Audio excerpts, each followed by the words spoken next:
Hello folks, it's finally time to talk about these, the Lone Rider MotoLights, now that they've been installed on my new bike, and also a chance to have an in-depth chat with James at Shiny Side Up Valet. So if that sounds of interest, keep watching and we'll get stuck in.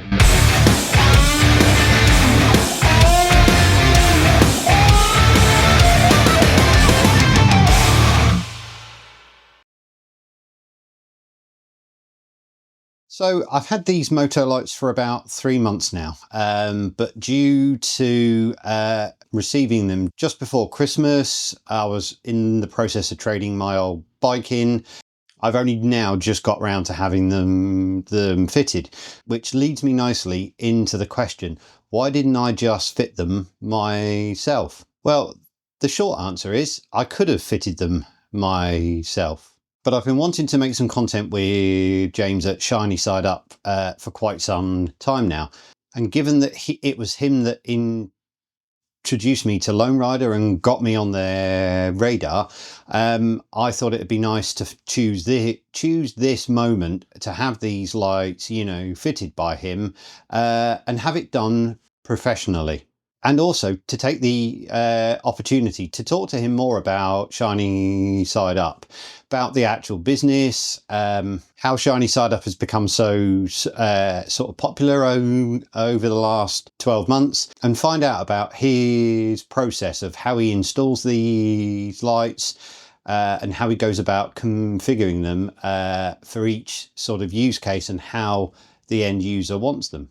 Now, I will point out this video is quite long, but I'd really appreciate it if you'd stick with it to the end. It's really the only thing that YouTube sort of cares about is viewing time. But I really think the footage that I shot, you know, with him over a period of about six hours, I've chopped it down as much as I can, but I really do think it's quite useful info if you're considering these lights, whether you're choosing to have them fitted for you or whether you're going to fit them yourself.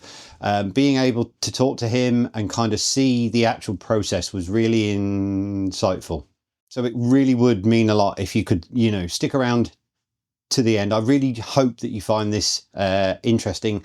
I had a lot of fun speaking with him, and I really did enjoy sort of getting the chance to interview and sort of grill him a little bit on you know, things that I've, you know, wondered, and I hope other people find that info useful.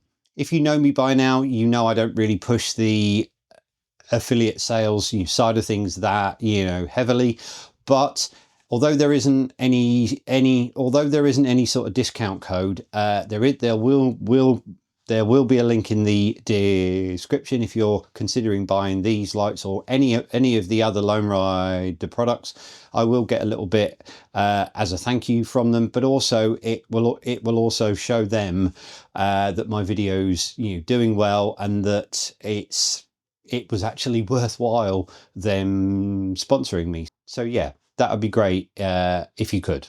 So let's move on and see what happened when I spent the day with James at Shiny Side Up.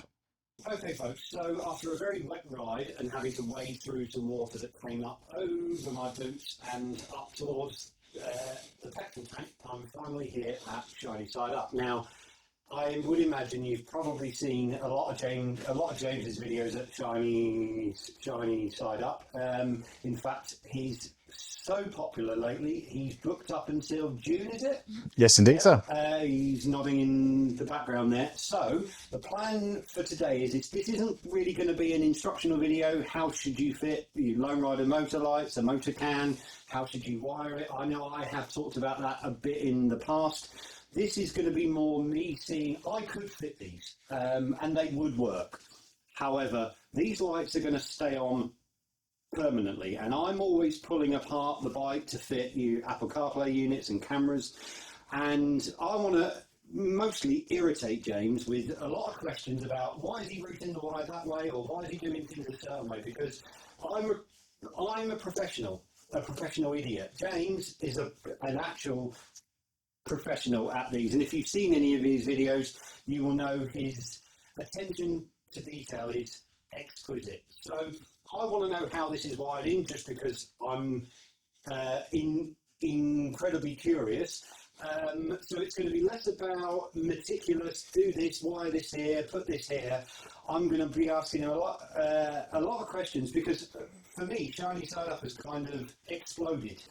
In 1 minute I had never heard of them, and then a while back, all of a sudden, everywhere. Lots of videos, and people love him. So we're going to find out why, and I'm going to ask him some personal questions maybe, and maybe he will or won't answer, but we shall see how we get on. And I really can't wait to see the Lone Rider MotoLights on my bike finally, after 3 months of having them. So let's get started, and we'll crack on with the install. I love working on these bikes. I think they're designed to be worked on, and there's such a process, and it's very BMW, it's very German. Everything is made in put in a certain way, and I love it. Yeah. I'm such a geek. One question I wanted to ask you, Yep. so I'm just seeing you with an electric screwdriver. So are you going to be taking the two little wind Yes. deflectors off? Okay, so one issue I had, and I say issue as in it was my fault, is, and you will notice I've put different, obviously, bolts Yes. in there, only because they're black. So what I did on my own bike, I took those wind deflectors off you so often because I was fitting different Apple CarPlay units. I think I know what you're going to say. I tightened the rear screw on both sides a little with an electric screwdriver like that.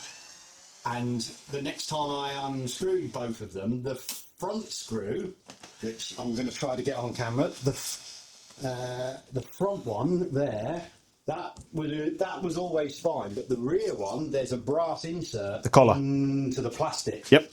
And it ended up unwinding with the screw. Now, I've seen two other people online, one of which being Teapot One, who, when he was showing a video not so long ago, his rear screw for the wind deflector has also unwound the brass collar as well. Yep. Is that something you've encountered, and is it purely a case of they really need to be gingerly tightened up and that's it?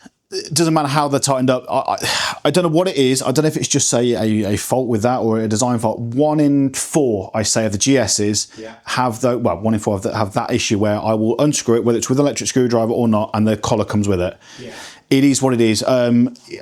It's a weird one. There's different ways around it, but it doesn't matter what you do, what process, it will happen, unfortunately. Yeah. It just makes sure that when you're putting it back in, it's conscious how you're putting it back in. I've already had it on this with the forward screw for that side panel there, but that's because I slightly cross-threaded it. Oh, now you're telling me. No, luckily enough, it didn't permanently do any issues. Good. And the collar went in fine. So yeah. But while you're working away, and I'm kind of stood here, as I said in my intro, from my point of view, it felt like one day I'd never heard of Shiny Side Up, and then next thing, boom, you're on the radar. You're everyone that I know is like, oh yeah, that guy with the beard, and I like, obviously Shiny Side Up, Valet suggests that you started with bike detailing in mind. Yes. Is that how it started, and when did it turn into the beast that it is now? Is it, is that how you always intended it to end up? God, what a question. Short answer is no. Right. This was never meant to be a job, if I'm being honest with you. I started doing driveway valets just for my mates and things, and cleaning my own bike and things back in 2017, I think it was. And I genuinely loved it. It was a passion, it was a hobby, but that's all it was ever meant to be. Then it very quickly grew to a point where people were starting to recognise that I was doing some good work. Great, they'd come and get the bike done, and it naturally grew from there. The crux of it was, I'm not going to bore you with a long story. My mum became very, very ill.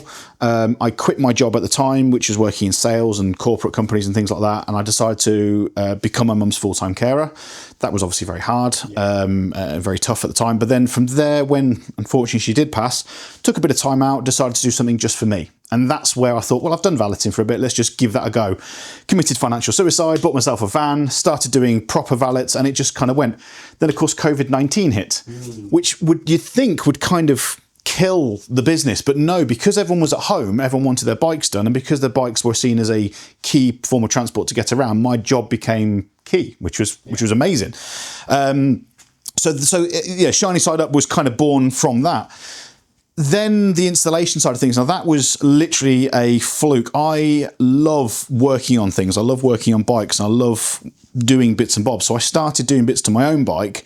And of course, my mates were like, can you do that to my bike? And their friends told their friends, and it just kind of expanded from there. So it got to a point 2, maybe 3 years ago where I thought, well, I can offer it as a little side service. Then Denali got on board, then Hex got on board, and they loved the videos that I was producing. The biggest one for me was the Lone Rider side of things. Being the UK's first official installer for the MotoLights was amazing, and working very closely with them and their marketing and their PR and all them sort of things was incredible. Now, of course, we've got another couple of dealerships on board doing them as well. But Shiny Side Up has literally, as you say, exploded. I have no idea why. People just seem to like the videos I do and the work that I do. And it's just been amazing. And people like yourself follow me is amazing. And thank you for following me. I mean, I think for me, what I like is, I mean, I don't have the ability with my stammer and my nerves in front of a camera. Yeah, I think I don't have the ability to be a caricature of myself on film, nor would I want to, because I'm focusing so much on stammering or not stammering, and the fact that my mind meanders. I mean, I think I'm on the spectrum somewhere. Never been confirmed, but I'm pretty certain I am. And so I can't be this sort of like, hey guys, and and although you have a bit of this kind of sounds like I'm blowing smoke up his ass. No, carry on.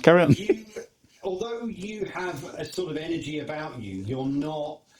I've never got. I mean, I didn't beat you until ABR last year, and even then, we were both half cut by then anyway. You definitely were. Yeah, I was a bit wasted. I never got the vibe that if I met you in person, you'd be this completely different personality. But you're, I don't know, it's hard to. I want to say genuine, but that does sound a bit crass and a bit like. I think from the comments I've heard from other people, they like that you. I suppose essentially you come across as no bullshit, and I think nowadays perhaps a lot of the Americans. But this is maybe unfair to all of them. I think people just want simple, down to earth. Kind of tell it like it is, because I think there's so many content creators out there now. Yep. A lot of them are just doing stuff for brand stuff and just to tick boxes. And I think your stuff is just. It's just me. Yeah, it is just you. And I can confirm James is the same in real life as he is on film. So yeah, that's what I like, because I can't be arsed with the whole falseness that a lot of people do have. Yeah. Or trying too hard, or different people have different angles on why they say the things on camera they do. And I get it, because at the end of the day, a lot of people see content creation, YouTubing, vlogging, they see it as a business, and it is. So they've got to have that angle on it. But to me, the business has always been secondary to the content, because I started doing content more of inspiration to showcase what is possible, what can be done, the way I do things. And it kind of evolved from there. And I've always tried to keep that at the core of everything that I do, because if I sell something from it, great, fantastic, that's great. But that's not the point of the videos. The point is to inspire people and show people what's possible. And I'm always going to try and stick like that. And if I ever change, tell me, because I want to make sure I stay like that. Me, I will. I'm in the fortunate spot. I don't have to do these videos for a living. No. Would I like to? Absolutely. I'd love. Oh yeah. Love to. I would absolutely love to give up life in corporate IT, ride for a living, go to bike launches, etc. If you're watching, guys, get him involved. But I'm in the fortunate spot that my job pays for my tools, so I don't really push the affiliate sales and stuff like that anywhere near as hard as a lot of, and I don't begrudge anyone who does. But what I do get frustrated at is, content that doesn't really tell you anything. And that's another thing with yours. You go into detail, just enough detail that it's not boring, but it's enough to keep you interested and thinking, okay, I like that. Although I do think, this is my personal view, I do think a lot of people would like some longer form instructional videos, maybe not, but just more insights into things. But I realise that takes a lot of time. I'm happy to do that. I mean, I've always kind of shied away from that because of the likes of YouTube. There is 101 people doing those sort of videos. Yeah. Maybe I should. I mean, if there's anybody that has a specific style of video that they want me to try or experiment with, I'm happy to do it. I can make time to do that, because if it's what people want and people are going to benefit from it, great, I'll do it. Exactly, yeah. And also, while I'm at it, while I'm talking about affiliate sales, although there isn't a discount involved, and James is probably going to hate me for saying this, because as a Lone Rider supplier, but I do have a Lone Rider affiliate link. It does help the channel. However, you can also contact Shiny Side Up. James will happily supply you, install. I'll put links down in the description to everything, and I won't stop if you choose to go with Shiny Side Up rather than use my link. As long as Lone Rider get the sales, I'm happy, because it's damn good products, as you're going to find out. Exactly, and like I say, I think I had one remark from somebody on YouTube going, obviously I said I could fit these. Yep. But I am planning on leaving these on the bike permanently, unless, of course, I don't know, just for argument's sake, Lone Rider were to make a smaller light pod, one that suits this. But Ooh, there's an idea. Yeah. But James will argue that it was all me, but I wasn't really on Lone Rider's radar until James put in a good word for me, and obviously mentioned me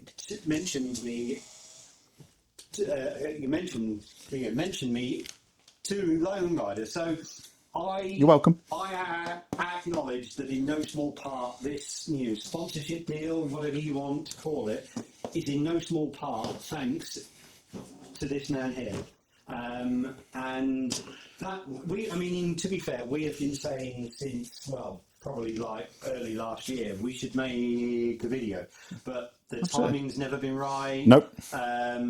So yeah, I'm just incredibly happy that we're here and actually doing it. Right, that's enough love now. I need to take the mickey out of him, because I was going to say, you're being far too nice. I'm making myself. I'm kind of disproving the whole.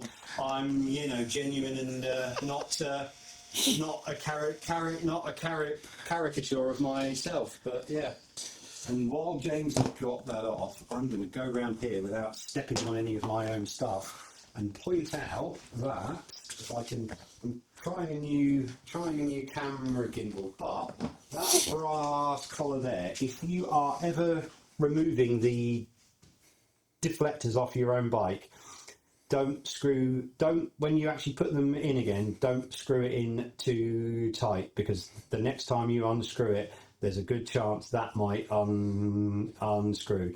The front one has never caused me an issue, only the rear one. So yeah. So yes, I put a good word in, but in all honesty, the way that you are in your videos, and you're like me, you don't hold back. If you've got an opinion, you'll say it, and it's 9 times out of 10 a calculated opinion based on your thoughts and feelings and your experience, and you're an experienced rider. So the fact that they've agreed to work with you, yes, I may have opened the door, but they obviously already liked who you were. So testament to you, matey. I can't take full credit for it. It's me blowing smoke up your ass. We're going to have to hug it there. Some people have, said like, well, Paul, you've got some criticisms of the Lone Rider stuff, and I'm like, but that's what I say in all of my videos. Why would I bother reviewing a product where all I do is go, hey guys, look at all of the features and things that it can do.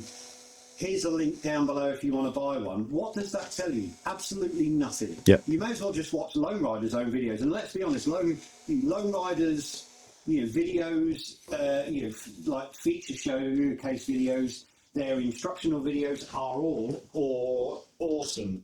I can't do better than that. Nope. I don't sit there and think, right, well, I'm going to redo an entire installation video that Lone Rider did. Well, I can't make it better than Alex does. No.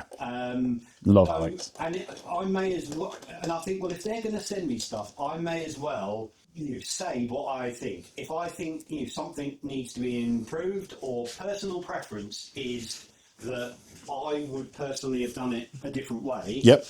Well, Lone Rider have always said that the views of the riders always inform the product and how it moves forward.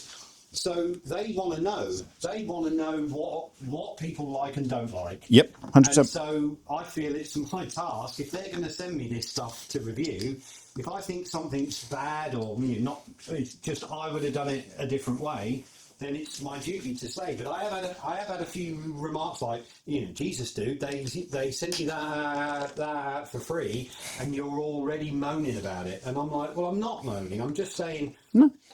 I would have done it that way. Maybe in a future iteration that could be changed. But companies are always in trying to improve their own products. They are. Lone Rider, I mean, this is going to be like a big up to Lone Rider video, but in all honesty, their products are massively thought about, and they try to do as much as they can. They're also trying to work on different, UK, Germany, France. Everyone's got their own ways of doing things. Different makes. Even the bikes themselves are slightly different in some countries.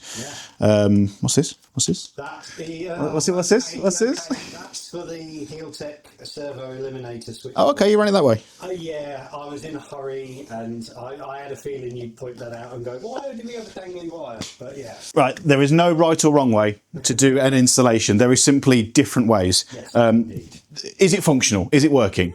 Yeah. That's fine. And when the bike's together, you're not going to see it. There is different ways of doing things. I mean, what I will probably end up doing is bring it under this panel and then actually secure it a bit tighter so it's not here, because the Lone Rider main harness will come up and over the tank, and we'll actually tape that on top of the tank. Okay. You can take it under there, but in all honesty, why overcomplicate things? Let's make it simple, let's make it professional, let's make it neat. Exactly. And showcase that. In all honesty, if you've got a GS, you can, like you said, anyone can do this install, and it's not a hard install. And I think I'm right in saying that, unlike how should we say, other less original brands, the Lone Rider wiring isn't a single wire from the light all the way back to the motor can. It's one wire and then splits into two. Is that right? That's right. Which obviously makes the wiring easier if you were going to do this yourself. Oh god, yeah. No, the MotoLights was the first of its generation to be what's called the smart lighting, where it's not a binary signal. It's not a PWM, pulse width modulation, which is a lot of the Denali lights are. It is almost like a network cable. So down the one cable, you've got access to up to 15 different accessories using the Hex EasyCAN's EasyBus technology.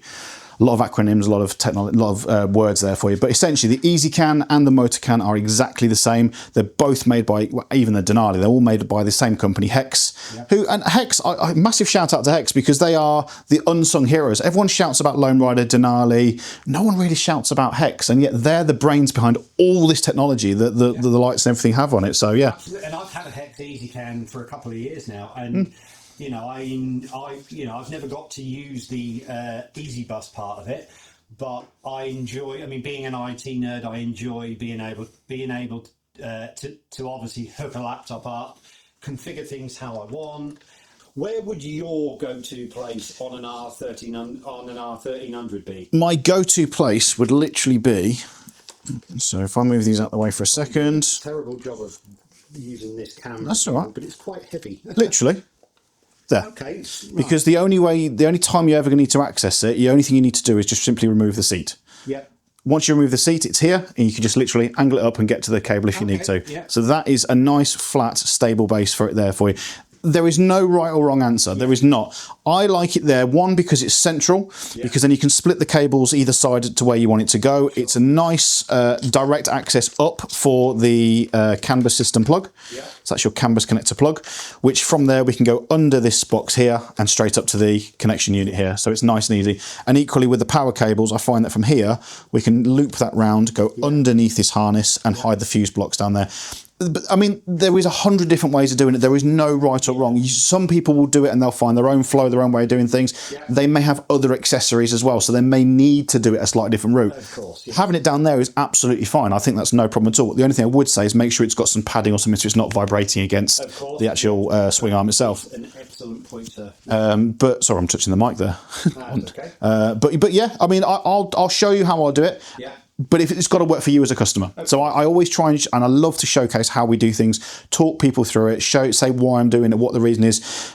But I'll also say, is that okay with you? Does that work with your bike itself? But yeah, that's probably where we're going to put it there for us. I mean, you could even fish it down there if you really wanted to, but I think just for the sake of it, we're going to have that there. We're going to have that nice... Exactly. And I'm not planning... I think the only thing I'm planning on adding to the battery extra, I might take... that I might say leave that fly lead off because I'm not planning on using it consistently, but I might re-add the one for the heated gear at some point. But but that's just going to sort of loop out there and hang out of the side anyway. So yeah, that sounds good to me. Okay, do you want me to reposition that for you and tidy that up, or I reckon just take it off? Let's remove it. Yeah, no problem at all. Awesome. I'm now James's new employee here at Shiny. No, we would never get any work done, would we? Bloody wouldn't. And if anyone's thinking, well, we can't see what James is doing, I didn't want this to just be, however long this video turns out, of just kind of close-ups of everything James is doing. I mean, to be fair, when it's all done and installed, I'll be more than happy to go through and show the finished results, because a lot of this it's weird. Every bike is different. Every bike has different number of accessories on, so actually finding the correct channel is different for every bike. Indeed, yes. Even though it's the same model, the same brand, and some have got the adaptive ride height, some haven't, and that obviously makes a bit of a difference. Indeed. So yeah. So I'm going to ask you some questions now. So what's your plans with the bike? Are you done with the modifications and things, or have you got anything else on the horizon? Well, good question. I mean, I think the Apple CarPlay units are probably always going to be the bread and butter. So I'll be adding them, removing them, but that's kind of Groundhog Day for me. Yeah. I don't have any major plans. I mean, I don't know if we mentioned this while we were recording, but obviously I'm going to be getting the Lone Rider lower and upper crash bars. Yes, indeed. So you will probably be getting a call from me when they do, because obviously as part of doing this, James is going to align both of the lights and make sure that they are angled right, which is something that honestly I would probably struggle with. I mean, I am a little bit stupid, but I'm not fully stupid. However, I want them done properly, because I do ride at night. Yeah. And I hope I'm probably so far away in the back of the shot. I don't know if I'm even in focus, but anyway. That's what B-roll's for. We'll just add some photos of some sheep or something in the background. I do ride a lot at night. Obviously, I always talk about this quite a lot, but I ride for the Merseyside and Cheshire Blood Bike Group. Not as active as I would like, because I'm also the IT lead for them now. So, but when I do ride at night, when I am on duty for the blood bikes, it does tend to be evenings, and at this time of year, that means it'll be dark. And so I do find lighting is something on the standard 1300 that I'm not massively happy with. But I will be moving the MotoLights myself. You'll be fine. You'll be fine when the Lone Rider crash bars arrive, because I'll need to relocate them to the bar. I think it's the crossbar for the upper crash bars, isn't it? Yeah, so pretty much, unfortunately, where the MotoLights would normally be, or with the MotoLight mounts, the crash bar comes across here, so that would interrupt it, would foul it. But the great thing is that gives you a nice platform to put the MotoLights on. Indeed. So I might ask for a little bit of or I'll watch you do it now, and maybe it will actually sink into my thick skull, and I'll do it myself without any issues.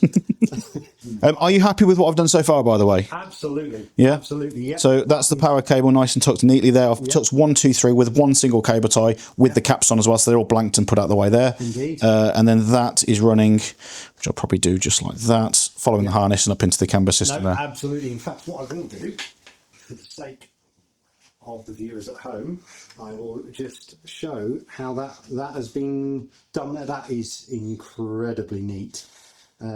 It's a shame because there's a lot going on there. There's a lot of the existing BMW wiring which is there, and obviously I haven't touched that. All this is BMW, but what the motor can now is you've got the CAN bus cable which is going up, round, and up into the CAN bus connection up here. So that's tapped into the CAN bus system there. The power cable is coming round, underneath, following the existing harness, and then tidying it away because they're quite garish brown and orange cables, but they're tucked enough out the way that they're out the way, and then you've still got accessible the fuse block just there should you need it. We're only using the one of the 4 channels for this particular install, so the 3 additional ones I've got the blanking caps on, they're tucked out the way and secured with a nice cable tie. Obviously they're accessible should you need to down the line, and then the single white one is what we're about to use for the MotoLights cable, which is this fantastically beautiful braided cable, and that's going to be going under here, pretty much following that existing loom, connecting into it, and that's going to force that round to the side, so it will be nice and tidy.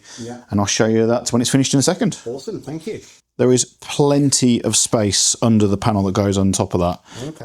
We've looked at different ways of doing it, and yes, don't get me wrong, with this particular install you can go under the fuel tank as well, and that would give you the same sort of results and same sort of finish. But in all honesty, there's no point overcomplicating things in situations like this. If there is enough space to safely and professionally do it, why not do it? Why not? The GSA, unfortunately, with the bigger bikes, the bigger tank, there is very, very little room. And to do it safely with the right amount of slack the cable's going to need, it is better to remove the tank and do it that way.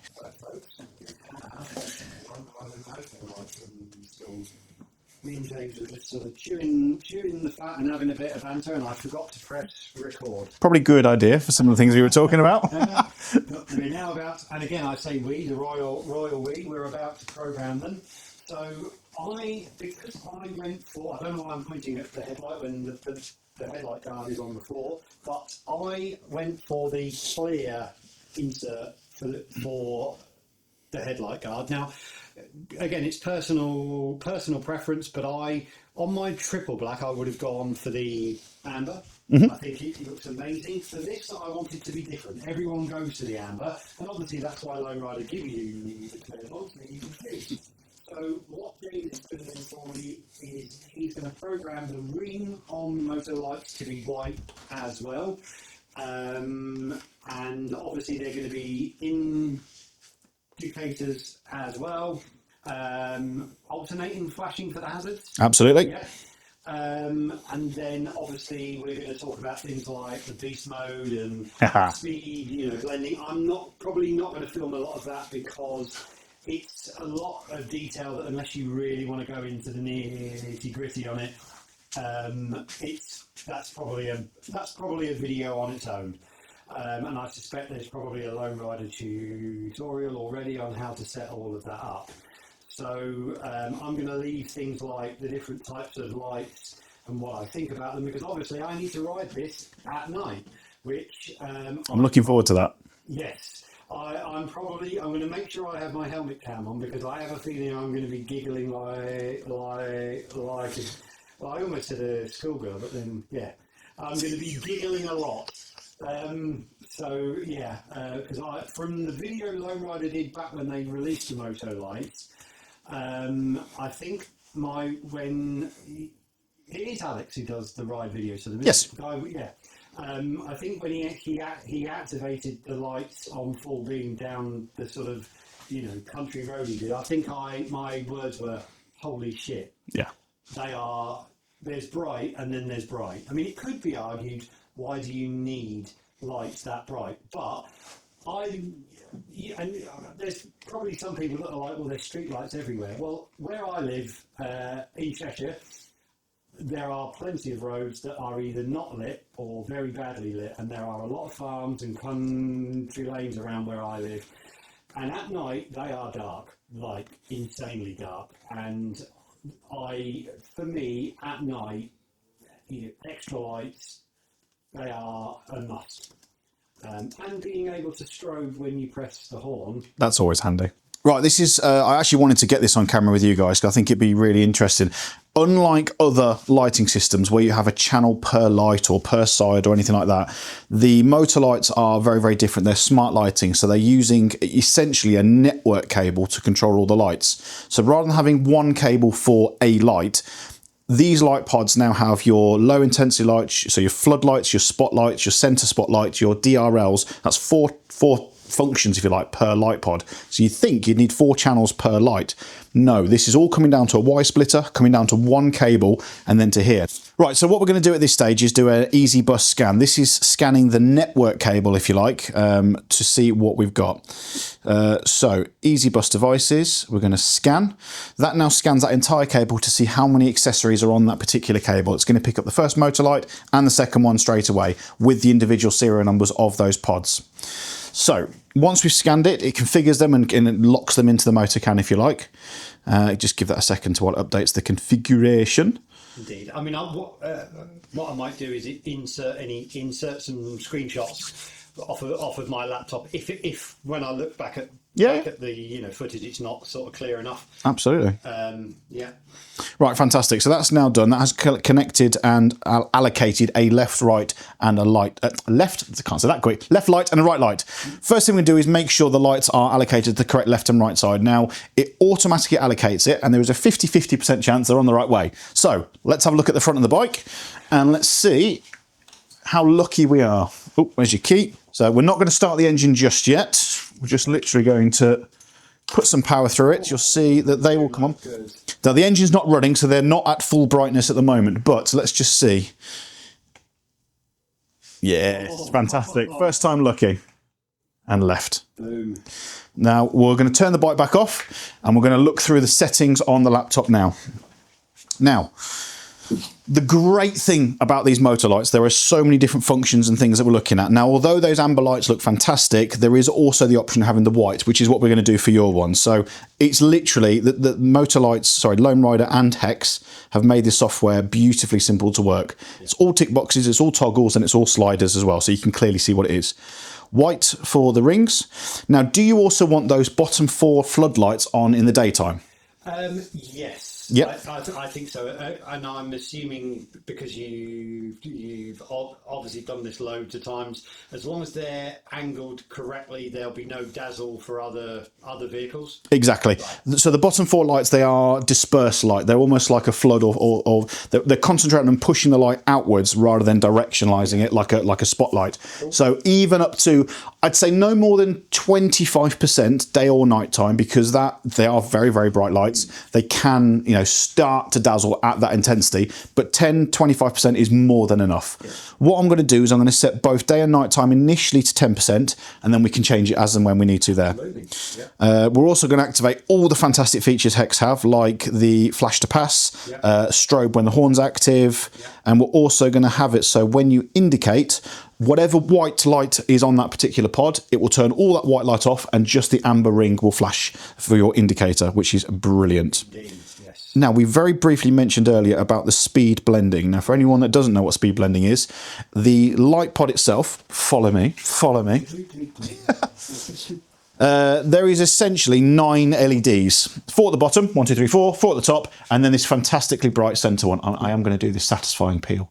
Oh. So satisfying.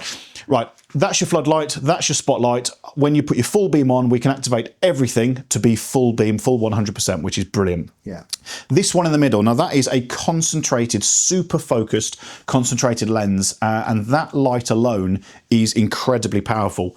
What we can do is we can have that to come on at a certain speed. Now, the great thing about that is, if you had it on at a lower speed, because it is so concentrated and so vivid and so clear, if you're doing the slow corners and round cities or towns or small country lanes, it can actually be quite distracting, so we don't have it on. Mm-hmm. Put it on at, let's say, 49, 50 mile an hour, that sort of area. By that point, you've got a straighter, longer roads. Great, it's going to be less of a distraction, and that's where you're going to see the benefit, because it's 100 yards, 200 yards down the road, and it's this channel of light as well as all the benefits of those pods as well. And that's only when on high beam? Only on high beam, yes. But the great thing about this, once we've set this up today, it comes with the cable. You can simply plug it in and you can just adjust the toggles as you need to. Indeed. But this will be a nice base, because as you say, everyone's different. Everyone's got a different preference. Yeah. After your first couple of times riding at night time, you may think, actually, I need it more or less. Indeed, yeah. And we can do that for you there. I do wish, and this is a minor kind of nerdy thing, I do wish that Hex would change the port on the EasyCam Motorcam to a USB-C. But is it the end of the world? No, because I have a load of micro USB leads hanging around from things that I don't need to use them for anymore. But it's usually the one lead that I can't find when I need it, and I've got a ton of USB-C hanging around. Maybe there's a certain update device that's coming out very shortly from Hex that may have a USB-C, but I couldn't possibly tell you that. No. So, well, the IT or the nerd in me might possibly have spotted that on Billy's Bike Adventures video that I watched yesterday. Anyway, shout out to Billy. Love Billy. Right, cool. So that's all set up to how I think we're going to have it. Yeah. So I'm going to unplug this for now. Sure. We're going to switch the engine on, and we're going to go through a quick diagnostic sweep of all the lights and the functions of the bike. And this might well be where we can't hear anyone talking because of the microphones, but very true. We will see.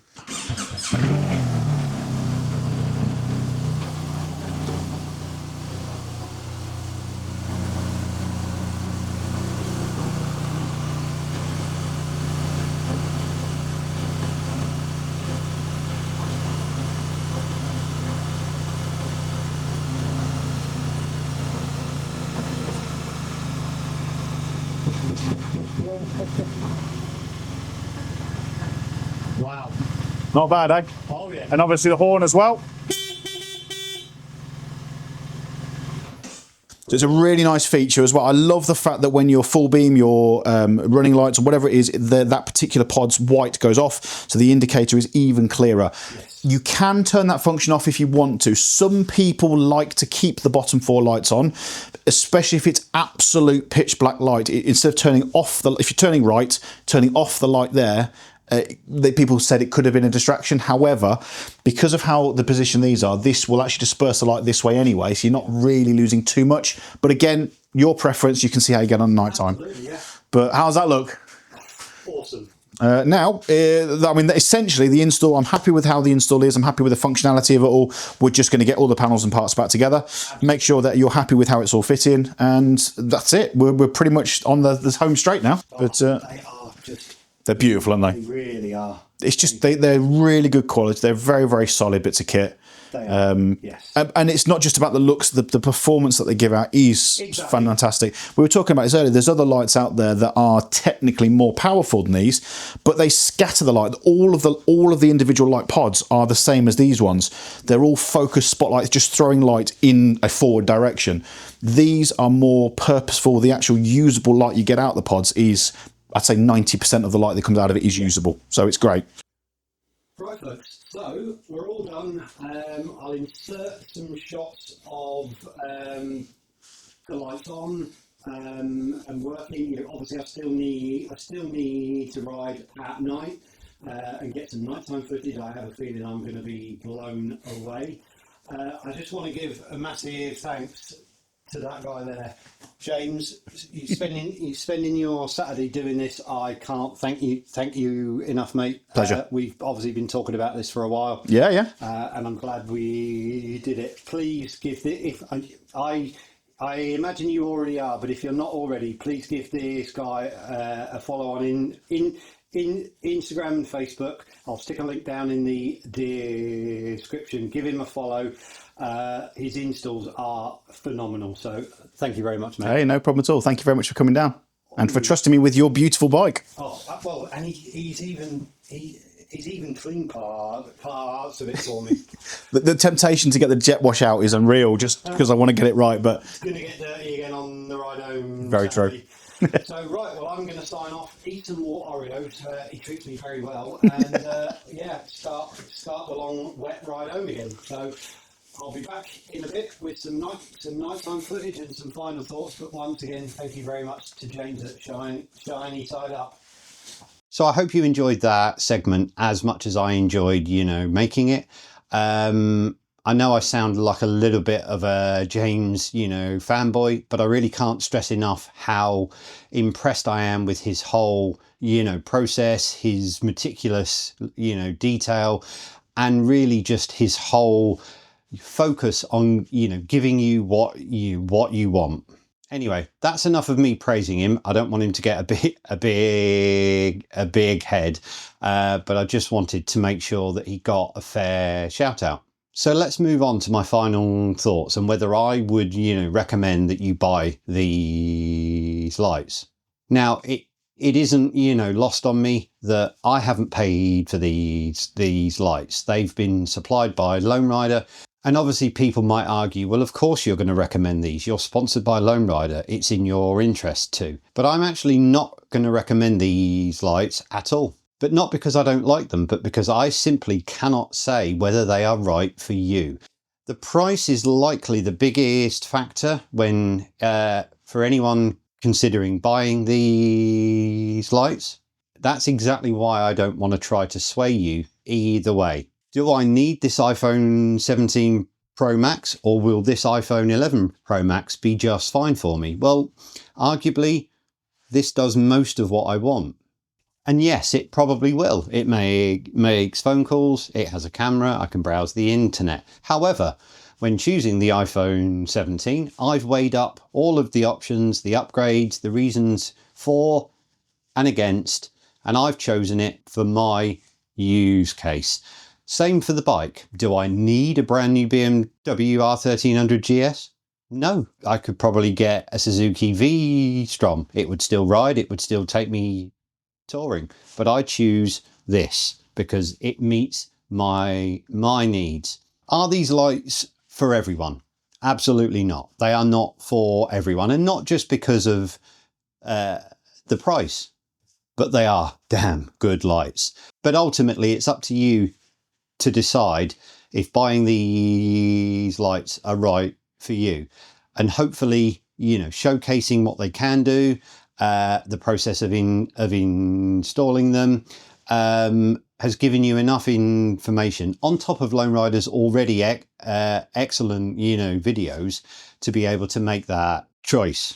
So on the price, at the time of making this video, the kit that's been fitted to my bike, the lights, the motor can and the undernose mounts is I think around the £900 mark. Now I've looked at a similar bundle for the Denali D7 Pros, the Hex Easy Can, the mounts, and it's about the same.